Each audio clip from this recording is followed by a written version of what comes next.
you can see that the whiter colors are basically 10 to 15 inches of rain, and you can see along the I-95 corridor, which runs basically from up here around Warren County down to across Fayetteville.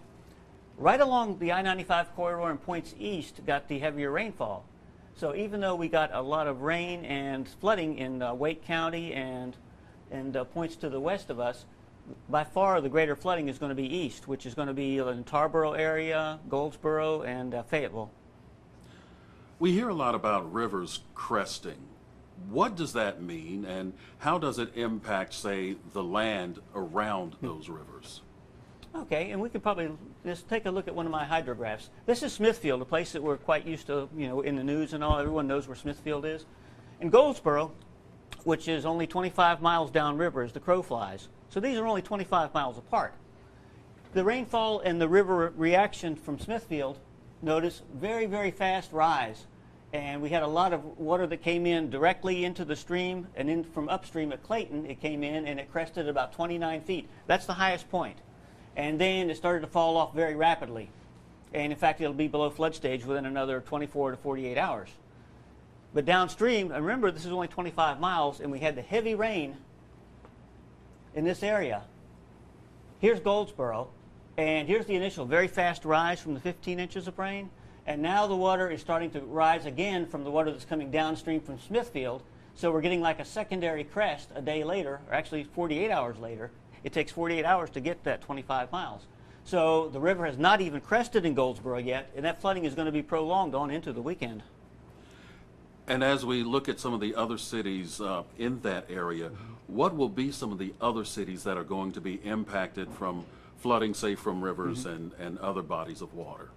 Well, with the rivers already going down in the central parts of the basins, by far the lower ends, Tarboro, Goldsboro, and Fayetteville is already starting to go down, and the Cape Fear River, which is a gigantic river, is already starting to go down.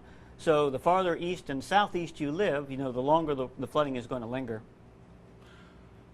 I've been hearing a lot of people talk about the impact of Hurricane Matthew, saying that it has proportions compared to perhaps Hurricane Floyd or Hurricane Fran.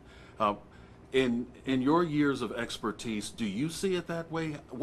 How would you compare the impact? Mitch, the rainfall amounts are quite similar. If you look at some of the higher amounts, it was the rainfall distribution that makes the whole difference. And again, looking at my rainfall map here, you notice that the heavier whites, which are the 12 to 15 inches, basically from Smithfield, Goldsboro down toward Fayetteville and into Duplin County. This is from Matthew. During Floyd, which we got up to 17 to 18 inches up in Tarboro, up here, we don't have as much of the deep or the whiter colors. So Hurricane Floyd produced record flooding up in the Tar River Basin, and while we're still getting major flooding up there from Matthew, it's not going to reach the record levels we saw during Floyd. But down here, we're going to be seeing new records set for Matthew. So I guess you could say that they're quite comparable, except they're about a basin apart. Another situation that has been going on, especially when we have these events involving water, is that people are trying to cross over flowing water in vehicles, and they're getting caught. Tell us, how important is it for folks to not do that? Yeah, that's one of the points that we hammer at whenever we do any sort of school talks and things like that. And the Weather Service's motto is, turn around, don't drown. But people really underestimate the force of flowing water. And what I always tell people when I'm talking to these groups, that 6 to 8 inches of water, if it's flowing fast, it's pretty tough to wade across. And when you think about a vehicle, you've got contact with the ground at 4 points, and those are your tires. So you've got the lateral force pushing against these tires. But your car's heavy, so it's holding you down and you're going along fine. But as soon as the water reaches the level of the body of the car, well, then all of a sudden you've got two forces. You've got buoyancy, the water's trying to lift the car, and also you're getting a larger area of the car exposed to the lateral force, so it forces it off. So 12 inches of water will push a lot of cars off the road, and 18 inches of water will knock off most RVs or SUVs.